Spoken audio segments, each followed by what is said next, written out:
Srpnová noc roku 1998, rozhavené Srbsko a vzduch prosycený napětím z doznívajících válečných konfliktů. Slovenský řidič kamionu zastavuje na opuštěném odpočívadle, aby splnil rutinní úkol. Převzít náklad proutěného nábytku z havarovaného vozu a odvést ho domů. Je těsně před půlnocí, únava vítězí a on na okamžik zavírá oči. Z klidu ho ale vytrhne ostré zabušení na sklo. Pod kabinou stojí dva muži, znají jména z objednávky, působí věrohodně a taky šofér pouští k sobě. Prý ho dovedou přímo k nehodě, která se má nacházet jen o pár kilometrů dál. Motor naskočí, náklaďák vyráží do tmy, ale idyla trvá jen krátce. Po chvíli jeden z navigátorů požádá o zastavení na malou potřebu. Jakmile kola v prachu zastaví, masky padají. Místo díků míří na řidiče hlavaň pistole. Během vteřin má na hlavě pytel, na rukou pouta a jeho cesta za prací se mění v boj o holý život. Tímto mrazivým svědectvím otevíráme kapitolu o jednom z nejděsivějších a přitom nejméně známých kriminálních případů novodobé historie. Stojíme na prahu odhalení mezinárodního gangu sériových vrahů, který se na sklonku 90. let stal noční můrou pro řidiče kamionů a autobusů napříč celou Evropou. Tato malá, ale neuvěřitelně brutální organizovaná skupina rozsévala smrt téměř 2 roky, než ji dokázala zastavit až jedna z nejrozsáhlejších policejních operací té doby. Byla to unikátní spolupráce elitních kriminalistů ze Srbska, Chorvatska, Rakouska, Slovenska a Itálie, kteří spojili své síly, aby ukončili toto krvavé tažení. Ačkoliv se všechna místa činů nacházela za našimi hranicemi, šokujícím faktem zůstává, že samotné jádro této bezohledné skupiny tvořili lidé z bývalého Československa. V čele celého stroje na smrt stál Čech, hlavní organizátor a vykonavatel hned několika chladnokrevných vražd. Přestože jde o jednoho z nejplodnějších sériových vrahů v naší polistopadové historii, jeho jméno v true crime žánru trestuhodně zapadlo. Co je však na celém případu nejvíce znepokojující, je neuvěřitelná shoda okolností v právní rovině. Tento muž měl totiž opakovaně takové štěstí, kterému se u pachatelů podobného kalibru nechce ani věřit. Na rozdíl od jiných bestií se mu totiž podařilo to, co téměř nikomu. Dostal se legálně zpět na svobodu a dnes se může pohybovat přímo mezi námi. Než se ponoříme do mrazivých detailů jednotlivých zločinů, musíme pochopit, jak tento stroj na smrt vlastně fungoval a kdo seděl u jeho ovládacích pák. Strategie gangu, tedy jejich modus operandi, byla děsivě prostá, ale právě ve své přímočarosti neuvěřitelně efektivní. Celý krvavý proces začínal promyšlenou lží. Jeden z pachatelů kontaktoval vybranou logistickou firmu nebo soukromého dopravce z Česka či Slovenska s historkou o porouchaném kamionu, který i s nákladem uvízl kdesi v zahraničí. Aby rozptýlili jakékoliv pochybnosti a vzbudili zdání serióznosti, neváhali zločinci posílat expresní finanční zálohy nebo oficiálně vyhlížející faxy s objednávkou. Jakmile nic netušící řidič na návnadu skočil, byl naveden na domluvené místo, kde k němu do kabiny přistoupili jeden nebo dva členové gangu jako doprovod. Ti ho pak pod záminkou navigace k havarovanému vozu zavedli na opuštěné, izolované parkoviště. Tam scénář končil vždy stejně. Posádku vozu bez milosti zastřelili. Těl se zbavovali v bezprostřední blízkosti nebo v předem vykopaných hrobech, zatímco ukradené kamiony s padělanými doklady putovaly pod cenou na černý trh na Balkáně.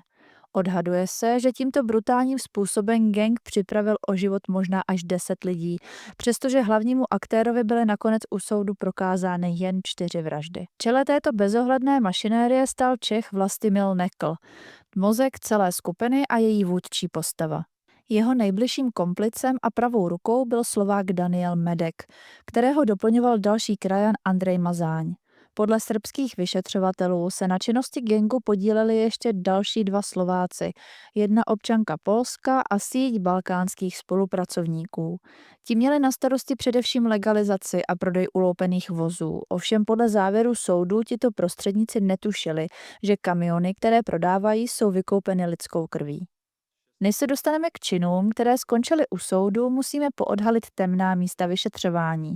Následující řádky popisují vraždy, které kvůli procesním kličkám a nedostatku důkazů nikdy nebyly oficiálně projednány.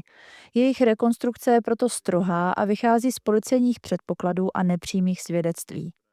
První pravděpodobnou obětí řádění tohoto gangu se stal teprve 27letý Jaroslav Švacho ze slovenské obce Chocholná.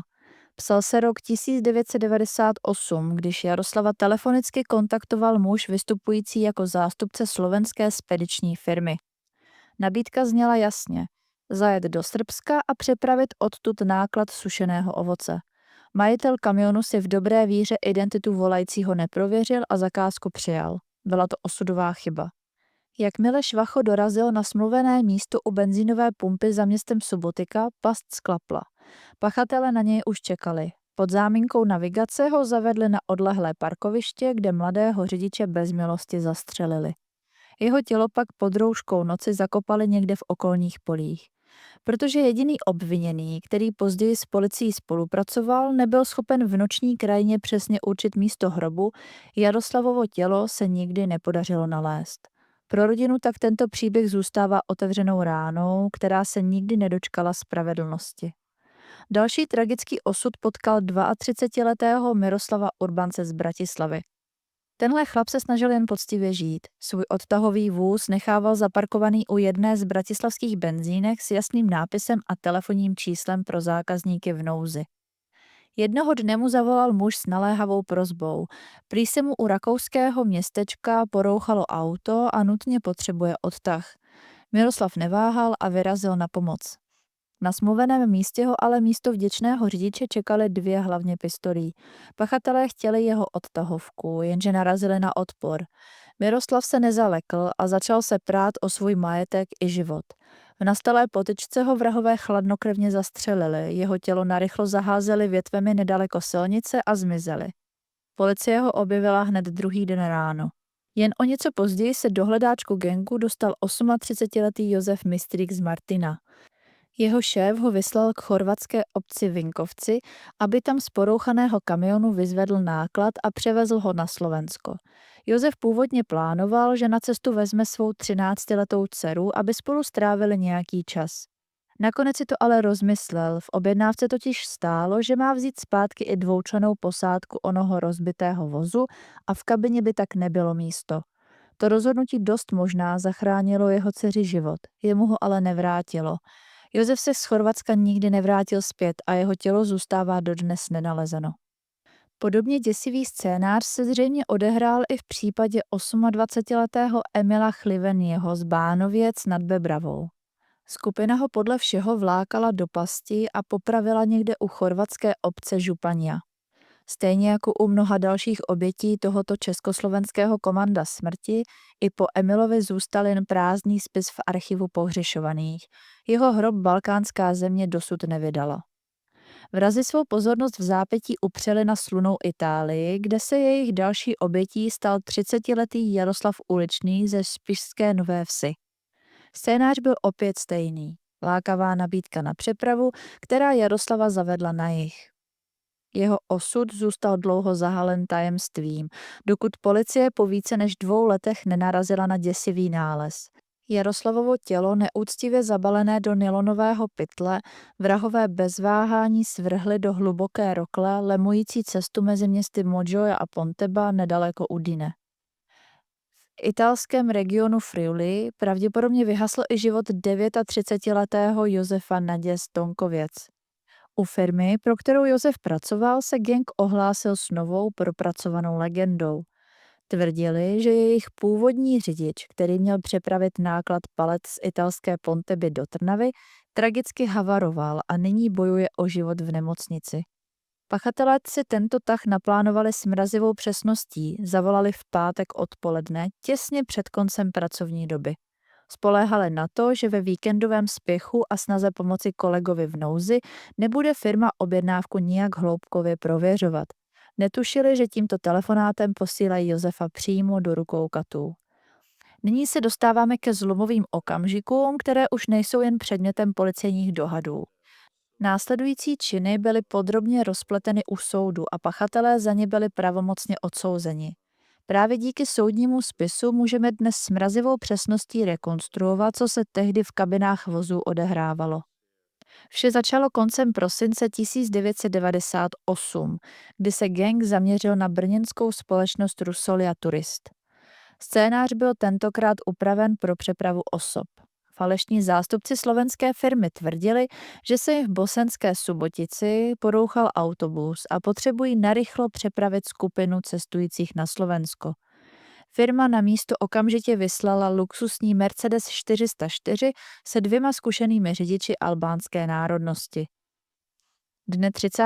prosince 1998 na řidiče u benzínové pumpy čekali Andrej Mazáň a Daniel Medek. Přisedli si do autobusu jako doprovod a začali posádku navigovat do pasti. Když dojeli na předem vybrané opuštěné parkoviště, z temnoty se vynořil vůdce gangu Vlastimil Nekl. Přistoupil k otevřeným dveřím a začal s řidičem nezávazně konverzovat. To byl domluvený signál. V tu chvíli Medek vytasil pistoli a začal pálit. První řidič schytal 4 rány do hlavy, zad a ramene. Vrah pak chladnokrevně otočil zbraň i proti druhému muži a zasáhl ho 3 výstřely. Oba řidiči byli na místě mrtví. Mazáň s Neklem těla okamžitě nasoukali do připravených modrých plastových pytlů a pohodili je do nedalekého betonového kanálu. Poté následoval brutální úklid. Vrahové pečlivě vyčistili interiér autobusu od krve a stop po střelbě. Nekl pak s oloupeným Mercedesem odjel do Bělehradu, kde ho přes prostředníky prodal majiteli místního fotbalového klubu. Za tento krvavý obchod inkasovali 35 000 marek a hotovost, kterou našli u obětí. Peníze si mezi sebou spravedlivě rozdělili jako běžnou výplatu. V polovině září 1999 se vražedné soustrojí gangu rozběhlo znovu. Tentokrát si vrahové připravili legendu o humanitární pomoci. Do jedné z bratislavských firem zavolal muž s naléhavou prosbou. Jejich nákladní vůz plný pomoci pro válku sužovanou Bosnu se porouchal u Subotice a místní mechanici jsou bezradní. Firma, chtivá pomoci i zakázky, vyslala na místo svůj nejlepší stroj. Unikátní vyprošťovací nákladák Iveco, kterých se v té době po celé Evropě pohybovalo jen 10 kusů. Do kabiny usedla posádka tvořená 35letým Štefanem Vodinským a 25letým Lubošem Kriplem. Dne 18. září 1999 se scénář opět rozvinul podle krvavého vzorce. Do kabiny k nic netušícím mužům přisedli Vlastimil Nekl a Daniel Medek. V momentě, kdy kamion projížděl pustinou, vytáhli zbraně. Luboš byl na místě mrtvý, ale Štefan Vodinský prokázal neuvěřitelnou vůli k životu. I přes těžká střelná poranění dokázal otevřít dveře a z jedoucího kolosu vyskočit. Vůdce gangu Nekl se však nenechal touto nečekanou komplikací vyvést z míry. Zachoval se jako chladnokrevný predátor. Z kamionu vypálil po prchajícím Štefanovi několik dalších ran a když viděl, že muž stále dýchá, vyskočil za ním. Aby měl jistotu, že svědek nepromluví, dorazil umírajícího řidiče několika ranami nožem do krku a hrudníku. Těla obou mužů pak vrahové odtáhli do husté trávy nedaleko parkoviště. Po rituálu čištění kabiny od krve a zbraní vystřílených nábojnic zamířili s unikátním úlovkem do Bělehradu. Doufali, že za vzácné Iveco inkasují 40 000 marek. Právě výjimečnost tohoto stroje se jim však měla stát osudnou. Většina sériových vrahů se drží svého osvědčeného scénáře, neměnného rituálu, který jim dává pocit kontroly. Ani tento gang nebyl výjimkou. Jejich modus operandi byl až mrazivě rutinní. Falešná legenda, vylákání oběti na odlehlé místo a blesková poprava. Jenže bez přiznání samotných vrahů jsou detaily těchto posledních vteřin života obětí většinou navždy ztraceny v temnotě. O to vzácnější a důležitější je svědectví člověka, který jako zázrakem pohlédl smrti do tváře a přežil. Tím mužem byl slovenský řidič Mário Joštič. Jeho příběh, který jsem naznačila v úvodu, se začal psát 9. srpna 1998. Tehdy do jeho firmy zavolal muž se slovensko-trnavským přízvukem. Historka zněla banálně. Náš řidič srazil v Srbsku divočáka. Kamion je nepojízdný a my musíme nutně dostat náklad proutěného nábytku na Slovensko. Aby pachatelé rozptýlili jakékoliv pochyby, poslali obratem expresní zálohu 4 000 korun. Vše vypadalo naprosto legálně a tak Mário vyrazil na cestu. Zastavil jsem na smluveném odpočívadle kolem půlnoci, vzpomínal Mário po letech s mrazením v hlase. Měl jsem na papírku 2 jména kontaktů. Když na dveře kabiny zaklepali 2 muži a představili se přesně těmi jmény, bral jsem to jako hotovou věc. Pustil jsem je k sobě. Scénář se rozběhl podle plánu. Navigace k údajné nehodě, pár kilometrů jízdy a pak náhlá prosba o zastavení na malou potřebu. Jenže vteřinu předtím, než nákladák úplně zastavil, ucítil Mario na čele chladný kov pistole. Během okamžiku měl na hlavě neprůhledný pytel a na rukou pouta. Zatímco ho vrahové vlekli do nedalekého kukuřičného pole, Mario je zoufale prosil o život. Slíbili mi, že když budu spolupracovat, nic se mi nestane, vyprávěl. Zatímco jeden z kompliců odjížděl s ukradeným kamionem, zbylí dva muži Mária v poli několik hodin hlídali. Nakonec mu sundali pouta, ale ruce i nohy mu pevně omotali lepící páskou. Poslední instrukce byla jasná. Jakmile odejdeme, můžeš se vyprostit, ale jestli se za námi podíváš, zastřelíme tě. Mario ležel v hlíně, dokud kroky vrahů neutichly. Pak se mu podařilo pásky přetrhat a po několika kilometrech chůze v šoku dorazil na srbskou policejní stanici. Tehdy ještě netušil, že vyvázl z rukou gangu, který pro ostatní žádné slitování neměl. Byl totiž jejich úplně první obětí a jedinou, která mohla později u soudu ukázat prstem na své katy. Přeneste se se mnou zpět do horkého konce léta 1999. V tu dobu už vrahům docházel čas. Na stopě jim byly elitní policejní týmy z několika států, které se rozhodly pro riskantní hru. Kriminalisté připravili past. Nastrčenou léčku, která měla podezřelé vylákat zpět do Srbska. Operace byla úspěšná a hlavní postavy gangu, 40letý Čech Vlastimil Nekl a 25letý Slovák Daniel Medek, skončili v poutech. Jediný Andrej Mazáň měl tehdy štěstí, protože zůstal na Slovensku a zatčení se vyhnul. Napětí mezi policií a gangem bylo v té době vybičované na maximum. Podezřelí totiž tušili, že se smyčka stahuje. Došlo to dokonce tak daleko, že se vrahové pokusili o vlastní protiútok. Pokusili se vylákat slovenské agenty v utajení do opuštěného objektu s jediným cílem – popravit je. Tahle děsivá past jim naštěstí nevyšla a policisté vyvázli bez zranění. Dne 31. října 2000 vynesl pětičlenný senát soudu v srbské Subotici nekompromisní verdikt. Vlastimil Nekl byl uznán vinným ze 4 vražd a odsouzen k trestu nejvyššímu, k smrti zastřelením. Zdálo se, že spravedlnost si pro vůdce gangu konečně přišla. Jenže tady přichází onen šokující zvrat, o kterém jsem mluvila na začátku. Nekl měl totiž neuvěřitelné až absurdní štěstí. Jeho rozsudek smrti byl jedním z posledních, které jugoslávská justice vynesla. Než stačila popravčí četa vykonat svou práci, politická situace v zemi se změnila. V únoru 2002 jugoslávské národní shromáždění trest smrti zrušilo a nahradilo jej 40 lety vězení. Neklovi tak byla v září 2002 zmírněna sazba na maximum. Brány věznice měl opustit až 13. listopadu 2039. Jeho pravá ruka Daniel Medek se sice k brutálním zločinům během vyšetřování přiznal, ale konečného verdiktu se nedočkal. Tlak svědomí nebo strach z trestu ho dohnal k fatálnímu činu přímo v cele. Podle oficiálních zpráv spáchal ve vazbě sebevraždu. K výrobě oprátky mu údajně posloužily obyčejné ponožky. Zatímco se v srbských věznicích a vazebních celách uzavíraly soudy Nekla a Metka, třetí klíčový člen komanda Andrej Mazáň zůstával pro spravedlnost neviditelný. Soud v Subotici ho sice za účast na brutální dvojnásobné vraždě poslal na 20 let za mříže, ale rozsudek padl v jeho nepřítomnosti. Mazáň se stal přízrakem. V roce 2004 po něm bylo vyhlášeno mezinárodní pátrání a jeho jméno se objevilo na seznamech Interpolu. Celých 10 let se předpokládalo, že se skrývá někde v hlubokém balkánském podsvětí nebo pod cizí identitou na druhém konci světa. Skutečnost však byla mnohem šokující. Na počátku roku 2014 přišli slovenští investigativní novináři z deníku Plus 7 dní se zjištěním, které vyrazilo dech veřejnosti i pozůstalým. Hledaný vrah, muž zodpovědný za minimálně 2 chladnokrevné popravy, se nikam neschovával. Žil naprosto poklidným a spořádaným rodinným životem v malé obci nedaleko Topolčian. Přímo pod nosem úřadu, jen pár desítek kilometrů od míst, odkud pocházely jeho oběti.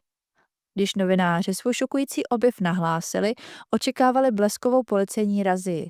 Místo toho ale narazili na neuvěřitelnou právní zeď. Krajská prokuratura vnitře vydala stanovisko, které znělo jako špatný vtip. Policie Andreje Mazáně nesmí zadržet. Problém byl v tom, že Slovensko tehdy nemělo se Srbskem uzavřenou dohodu o vydávání zločinců. Podle tehdejšího náměstka prokuratury byla situace patová.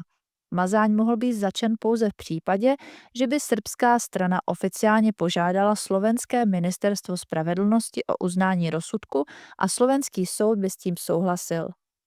Slovenská policie sice prostřednictvím Interpolu informovala Bělehrad o tom, že mají vraha přímo před nosem a požádala o zaslání spisů, ale pak se soukolí spravedlnosti zadrhlo. Nastala absurdní válka úředníků. Obě země se začaly vzájemně obviňovat z liknavosti, nečinnosti a procesních chyb. Zatímco si úřady vyměňovaly dopisy, muž odsouzený za dvojnásobnou vraždu dál v klidu sekal trávník na své zahradě u Topolčan. Poslední pokusy slovenské strany o rozhýbání tohoto případu proběhly v polovině roku 2015. Od té doby je ticho. Poslední dostupné zprávy z té doby potvrzují jediné. Andrej Mazáň byl stále na svobodě. Příběh Vlastimila Nekla, hlavního architekta tohoto vražedného gangu, však nabízí ještě neuvěřitelnější vyvrcholení. Zatímco si odpykával svůj 40letý trest v největší srbské věznici Sremska Mitrovica, rozhodl se využít mezinárodních dohod a požádal o převoz do České republiky. V roce 2008 mu bylo vyhověno a český nejvyšší soud srbský rozsudek uznal. V tu chvíli se roztočilo soukolí právní mašinérie, které Neklovi přineslo další z jeho pověstných vítězství. Tady je potřeba trocha právní osvěty, abychom pochopili, jak se mohl vrah takového kalibru ocitnout na svobodě. Mezinárodní úmluva totiž říká, že pokud je délka trestu z ciziny neslučitelná s naším právem, musí se přizpůsobit českým tabulkám. Za 4 brutální loupežné vraždy by v Česku téměř jistě padlo do životí. Jenže úmluva má háček. Přeměna trestu nesmí odsouzenému pohoršit. A protože doživotí je v právním smyslu přísnější než srbský 40 let, český soud ho uložit nesměl. Druhým nejpřísnějším trestem u nás tehdy bylo 25 let. A přesně ten Nekl dostal. Jedním škrtem pera se mu tak trest zkrátil o neuvěřitelných 15 let. Český soud se pokusil alespoň o malou pojistku a stanovil zostřující podmínku. Doba strávená v nejpřísnějším typu věznice se mu neměla započítávat do lhůty pro podmíněné propuštění. Jenže Neklovo štěstí nebralo konce. Kvůli procesním chybám muselo být rozhodnutí zrušeno a nové padlo až v době, kdy začal platit nový trestní zákoník. Ten tuto přísnou podmínku umožňoval uložit už jen doživotně odsouzeným.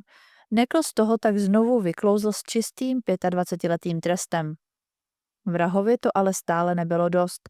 Podal několik ústavních stížností, ve kterých si stěžoval na všechno možné. Od údajné předpojatosti srbských soudů přes nezákonné důkazy až po násilí, které na ně měli vyšetřovatelé páchat.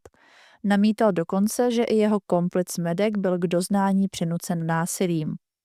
Ústavní soud však zůstal neoblomný a všechny jeho stížnosti zamítl. I tak ale Nekl dosáhl svého. Díky právním kličkám a shodám okolností se mu otevřela cesta na svobodu mnohem dříve, než kdokoliv v Srbsku předpokládal. Matematika je v tomto případě neúprosná. Pokud měl původní trest v Srbsku skončit v listopadu 2039 a česká justice mu jej díky mezinárodním dohodám zkrátila o 15 let, vycházel konec trestu na rok 2024. Jenže český právní řád nabízí ještě jednu možnost. Institut podmíněného propuštění po odpykání 2/3 trestu. A Vlastimil Nekl, muž s krví mnoha obětí na rukou, tuto šanci beze zbytku využil.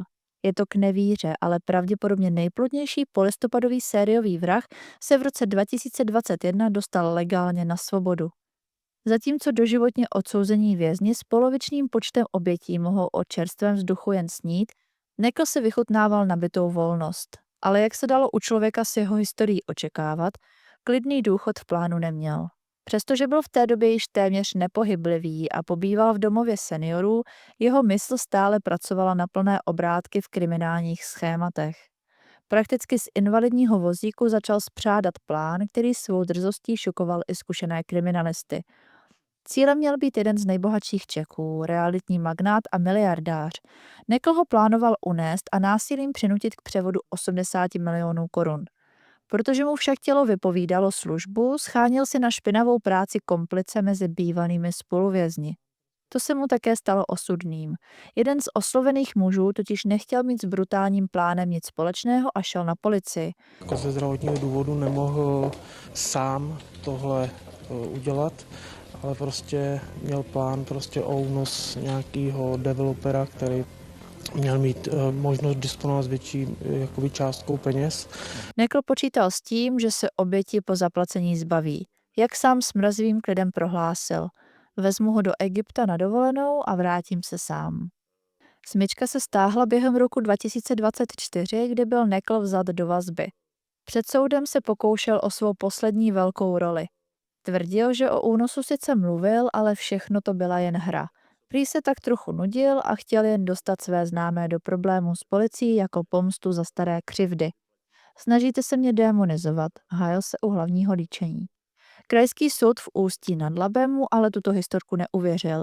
Dne 24. ledna 2025 byl Vlastimil Nekl nepravomocně odsouzen k dalšímu 12letému trestu.